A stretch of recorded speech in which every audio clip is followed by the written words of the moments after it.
I'm going to grab a beer while it's loading. BRB.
You are listening to the Postcast presented by the Locked On Senators podcast following a 6-3 loss for the Ottawa Sens at home against the Chicago Blackhawks and a 6-1 loss for the Belleville Sens in Manitoba. I'm Ross Levitan in the press box at Canada Life Center alongside Brandon Pillar and at Laleem's Martian. You boys are going to have to take me through the Sens game because I had boots on the ground for this Belleville squad that we'll get to later, but this is the Locked On Senators podcast for Ottawa. Pillsy, what'd you see tonight for the Sens?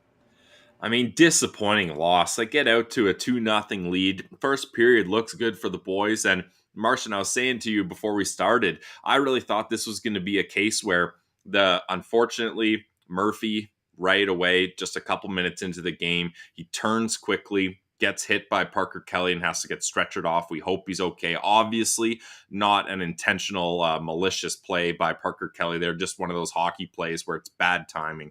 And so they're without a defenseman for almost the whole game. And then Tyler Johnson takes a puck to the head and looks very concussed. So he leaves the game as well. So they're down 2 players. I really thought that third period coming around, the Sens would have a lot more legs than the Blackhawks. Yeah, that was not the case. And Ross, Patty Kane, you can add him to the list of Sens killers because he just dominates every time the Sens go up against him. He had multi-point night, and it was a tough one. It was a tough one to get through, that's for sure. Yeah, it was definitely a little bit of a tough one there for sure. I got off to a good start, and considering what happened there with that Parker Kelly hit, and I won't be surprised if Parker ends up getting maybe a game or two for that hit, even though it was completely, I think, unintentional. It was kind of just a freak accident, one of those ones where you see it all the time, but he went in so awkwardly, and it sounds like Connor Murphy's going to be okay. Like he stayed in the rink. Gave the thumbs up, so that's always good. And he stayed in the rink, so that's a good sign because I think if it was a little more serious than that, because the way it went down, like I was like, holy crap, I got to turn this thing off. Like it's tough to watch a guy who's like crumpled on the ice like that completely. Like I don't know if he was unconscious or he lost. I don't know what was going on there, but that was definitely tough to watch with Connor Murphy. And then obviously that's going to take a lot of life out of the game immediately for a lot of guys watching that kind of thing go down with their teammates, and for Parker Kelly being like, watching that and obviously feeling terrible about it because it really was one of those hits where that does happen all the time. Like you just gave him a quick bump, like he was only probably a foot away from the board, so it wasn't even in that really dangerous area of like 3 feet. So yeah, I mean, you would think that things would have been slowed down by a play like that, but the Sens kind of came out with a bit of pop right away. I mean, that. Connor Brown finally got a shorty, and it was on a major penalty. Yeah, like, that was and their first shot of the game too. on that 5-minute, on that 5-minute major penalty. So that was kind of like a really good cookie right there, because like when you get that kind of situation, it's tough to come out on top, and for them to end up killing that and also getting a goal, like that's pretty good, damn good kill, right? Yeah. But then of course now we're talking about the Ottawa Senators, who love to give up 3 unanswered goals at a time or more. I sent out a tweet earlier today here just talking about the unanswered goals that they've been letting in. And March 1st, Tampa Bay, 5 unanswered goals. March 3rd, Florida, 3 unanswered goals. They lost that game 3-0. March 5th, Arizona. We all know what happened there. 4 goals they allowed unanswered at the beginning of the game. They ended up scoring 5, and then they allowed 4 more again. March 10th, Seattle, 3 goals against in a row again.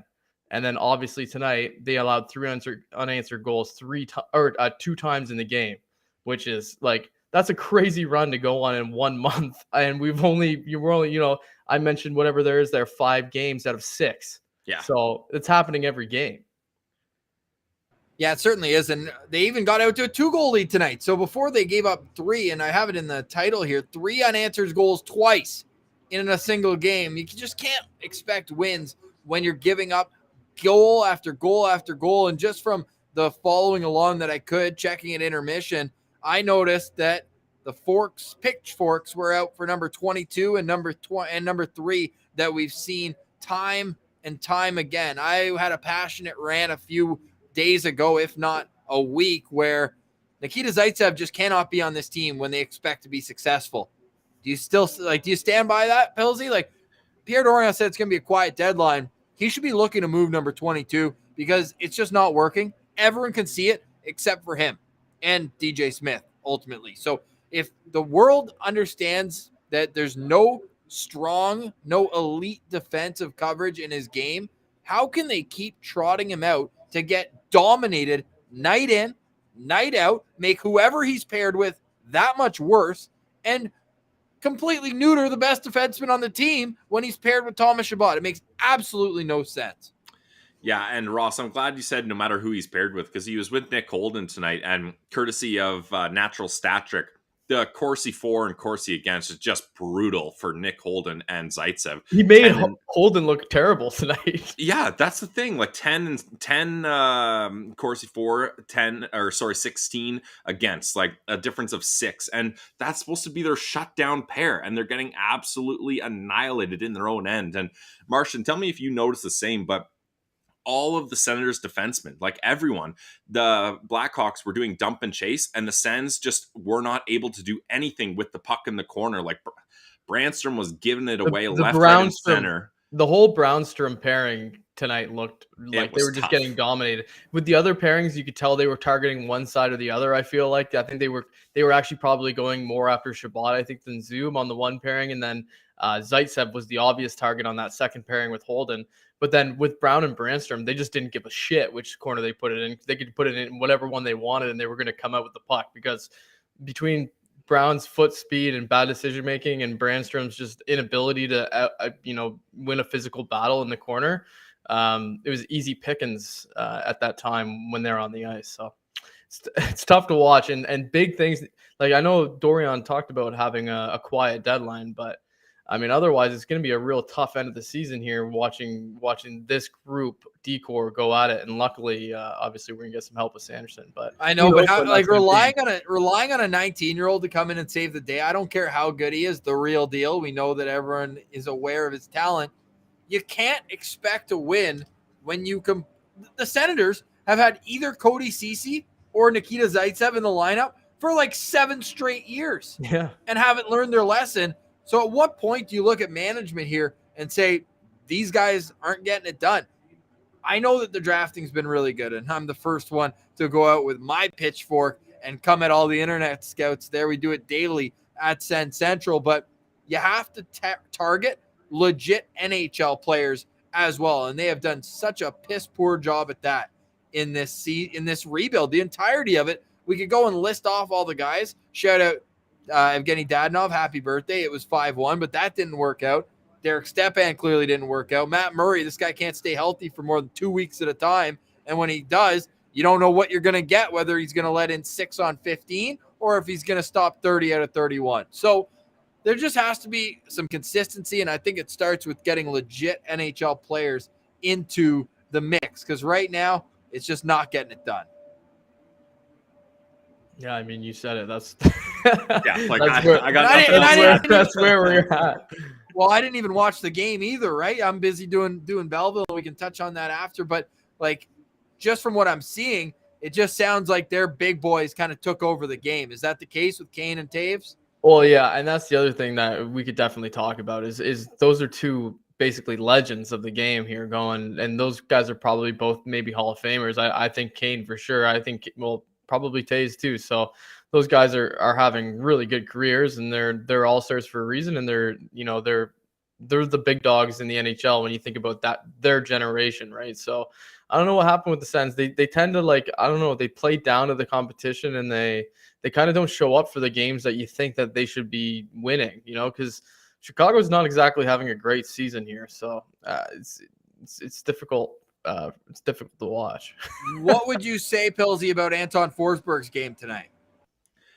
I wouldn't say like there's none of those goals were like egregiously his fault, but Martian, and let me know if you agree, that looked like a guy that needed a night off. Like, yeah, like look at the shots here. Sorry, I'm just pulling it up, but 28 shots and 6 goals allowed, so 22 saves on a night. Like, that's just brutal. And I said it today on Twitter, like, I'm baffled that Gustafsson didn't get into the game against the Kraken or this game. Like, the guy needs to play games. Like, they said they were going to switch the developmental process back in December, and we haven't necessarily seen that. And sure, I'm down for Forsberg. He's been playing amazing lately. I'm not putting this game on him, but Gus has just been sitting on the bench for over a week now. He was supposed to be the guy you're watching, Ross, in Belleville. He would have been great to have in a back-to-back, and you can talk on Mad Sogard of having to play back-to-back games.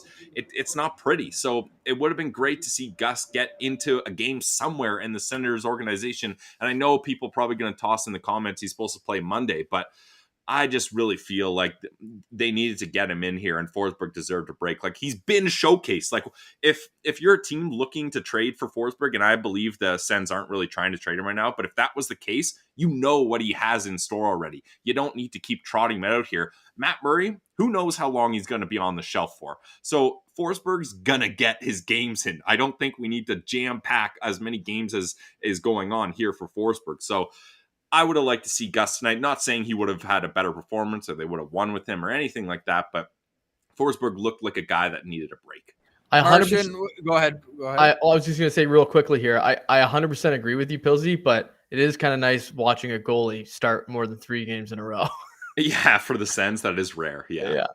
Martian, what was your take on the fight we saw earlier in this game between Zach Sanford and Johnny Taves? Ooh. Yeah, that was interesting. Sanford kind of threw like a good hit, I think, along the wall on Kirby Dach, and I guess Johnny Taves didn't like it, and he tried to get the boys sparked up. You got to appreciate that. That's what we talk about all the time.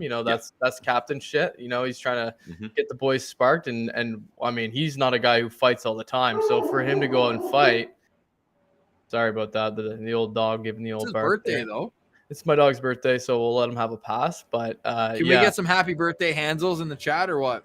Yeah, good boy. Good boy. 6th birthday for the old boy. So, but yeah, no, you don't see Johnny Taves fight all the time, and I mean that was pretty apparent because Zach Sanford threw a few heavy rights, threw him right off balance, and he ended up connecting right at the end there for sure in that fight. So big W for Zach Sanford in that fight, and that was just another thing that you think would keep the Sens going and keep them, playing well. But I guess it worked on the other side. Like, maybe Johnny Taves sees something like that happen to his teammate with Connor Murphy going down the corner, and that gets his emotions going, that gets his blood flowing, and he says, we got to win this one for him. And all the respect to him for going at it like that.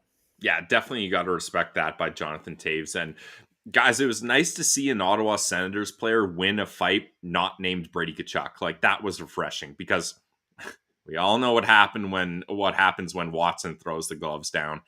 Never ends up being good. Sanford, he's been in a couple tilts, but they have not gone his way, that's for sure. So it was nice to see. And Sure, Taves not an enforcer by any means, but it was nice to see them take down a player of his position and stature, because Sanford, he deserved to stick up for himself. I thought it was a good hit on Doc. I didn't think it was dirty, but if you're Jonathan Taves and one of your guys got stretchered after a big hit, you can't allow another big hit to happen. So that's fair. And it was a good fight all around. And Johnny Taves gets the extra 2 minutes on that call for interference on the play, but then he gets what ends up being the first goal for Chicago, assist from Patty Kane, those guys going to work, and then he gets the tying goal as well to make it 2-2. So 2 goals for Johnny Taves in the first 2 minutes and 40 seconds of the second period. Caleb Jones makes it 3-2 for Chicago. He looked like an all-star tonight. Jesus. Did he? Yeah, 2 goals. And did he have any apples too? It's hard to see just on the score sheet because it just says Jones in the assist. It doesn't clarify. And I know that both Jones had a pair of points. So 2 goals for Caleb, 2 assists for Seth Jones tonight. Yeah, and I mean, just quickly to hit on some positives for the Sens game, Shabbat's goal was absolutely beautiful. Like, that's one hell of a slap shot that goes top cheese. Nick Paul, I thought he had a great play, skating down the wing, stopping up on Patty Kane in a quick shot that beats Fleury. But other than that, not too many positives. And to stick on the positive train, how about everybody in the chat give a hand for Ross Levitan, the color commentator? Absolutely killed it once again, even though the Belleville Senators did not kill it. Ross was on his game, and you love to see that. Look at that view, office views right there. Who says Winnipeg isn't beautiful? Come on. Talk about work ethic, too. You want to talk about a little work ethic here? Look at this guy up in the broadcast booth after doing the color for a game in the AHL. The guy bleeds Senators red. Yeah. And I recorded the postcast at CJBQ on Thursday as well. So I've been all over the place. It's been fun getting out here, and we'll have my expanded thoughts on the Belleville Senators weekend on Monday's Locked On Senators. But I will say we got to see a goalie playing back-to-back games, Pilsy. And how'd you think of that, Ross? I got to see what it meant. But I mean, usually when I say a guy plays back-to-back games, they're not stopping 45 on night one of them, right? Because they didn't really have much of an option with Logan Fladell being signed to a PTO. He ends up making his AHL debut tonight. He's an East Coast goalie, played for the Reading Royals. Great name there. But when it comes to what we saw in Belleville, well, at least I got a win out of it. And Igor was nice enough to give me that broken stick that he got on the shootout. So it was fun. But again, I'll save my expanded thoughts for Monday's Locked On Senators. Having a good time though here with footy and the boys. But yeah, I guess my other one takeaway, and he scored a goal tonight, but getting to be down in the hallway before games, you don't realize how big Roby Jarventi is until you see him up close and in person. So I think that you should really pencil him in to an NHL role. Footy was telling me, and it makes sense, like it's such a shame that we didn't get to see him play junior hockey against his own age group for longer, because he thinks that he would have dominated the OHL. You know what player comparable he said? He said Jason Robertson is a similar stature, both big, lanky players, but can really shoot the puck. So I was watching him closely. He had Belleville's lone goal tonight in a 6-1 game. So, I mean, it tied the game at 1 at the time, so it wasn't like a garbage time goal at that point. But all in all, it was a fun weekend. But this game tonight, like they just got taken to the back shed. Tough way to end it. Yeah. Well, initially I ended up switching a shift, not to get too inside baseball, but I was only supposed to come on the Saturday. I was able to flip my Friday shift for a Sunday. So I would have been real rattled if this was the only game I got to do. Yeah. And guys, I'll go ahead and apologize. I bet heavy on Belleville today. Same. I think that's how we figure the correlation between musher. Putting the shekels in big time on Belleville and them losing 6-1. Yeah, that sounds about right. Yeah. Okay. We'll get more into that on Monday's Locked On Senators. Do we have any Central standouts for Ottawa tonight? I mean, we touched on a few different guys. I think, I mean, that basically kind of covered the positives. I feel like there really weren't a whole lot. Ross, early in the game, it looked good, but I mean, it was a tough showing for a lot of guys tonight. So I think we could go around maybe once, and that's about it. But I think if we can make it all the way around, like Martian, I'll give you the first take here. Go ahead. Yeah, like I mean, Thomas Chabot, I think was the best defenseman out there tonight. So I'll probably go with him. He played like a low amount of minutes for himself, 24-ish minutes, and he had that beauty goal, and you love to see that. He was letting it rip out there. I think he also had a couple like really good looks where he probably should have shot, but he was in the right spots. It seemed like all night, and he was getting a lot done out there. So typical Thomas Chabot, and just like carrying his line mates out there a lot of the time with whoever he ends up getting paired on. They switch things up at certain points. He was out there with different guys a lot of the time too. So I mean he does a lot. So Thomas Chabot's an easy pick if on a night where nobody really looked that good. Yeah, well, I'll go similar thought process here. I'll go with the forward that played the most ice time, and you can probably guess it was Connor Brown. And he finally scores shorthanded. I mean, and this wasn't even a breakaway attempt, two on one partial break, I guess, but he keeps it simple and he rips it past Fleury to open the scoring, like we mentioned, first shot of the game on that 5-minute penalty from Parker Kelly. So it was good to see Connor Brown finally break through there because he's still under 10 goals on the season. I think that was his 8th goal of the season. And this is a guy that led the team in goals last year with 21. So nice to get some scoring touch back there for Connor. Love Martian's comment here saying that I'm scouring the score sheet for a standout. You know what I'm doing though? I'm relying on my pro scout, which is something maybe Pierre Dorion should do less of, but yeah. I'm gonna lean into it tonight. And Corey Hill, we appreciate you always being here in the postcast. We appreciate everyone jumping on the postcast after each and every Ottawa Senators game and following along the Locked On Senators podcast. So I'm letting Corey pick my standout, and he's going with Alex Formenton. As I move over to the game sheet, 1 assist for Vormanton tonight, 3 shots on goal, 2 hits, and he played 1841, which has to be a high for him, at least in this last stretch where he's been more around 15. So good to see him kind of in a top 6 type role. So let's hope he can keep that going. And Cody also mentioning that Dylan Gambrell led the team in Corsi tonight. Of course, he is a defensively responsible guy, but in the game that you lose 6-3, I mean, we're kind of grasping at straws if we're going to shout out 4 of the 18 skaters, right? So maybe we should wrap up after that one because the Ottawa Senators gave up 2 times. They gave up 3 in a row. So you know what? I don't know if there's any more positives here. Pillsy, you tried your best. Martian, you got any final thoughts on this one? No, not really. That kind of game, hey? But yeah, it was one of those. Yeah. The good news is, 1, there was a great crowd from what I saw tonight, just over social media. And almost 15,000. I mean, but then it's kind of unfortunate that they got to see that because at Everyday Sens, who's a great follow on Twitter, he mentioned that the guy next to him said, I can't believe I spent money on this. So yeah. And just a quick stat to wrap this all up.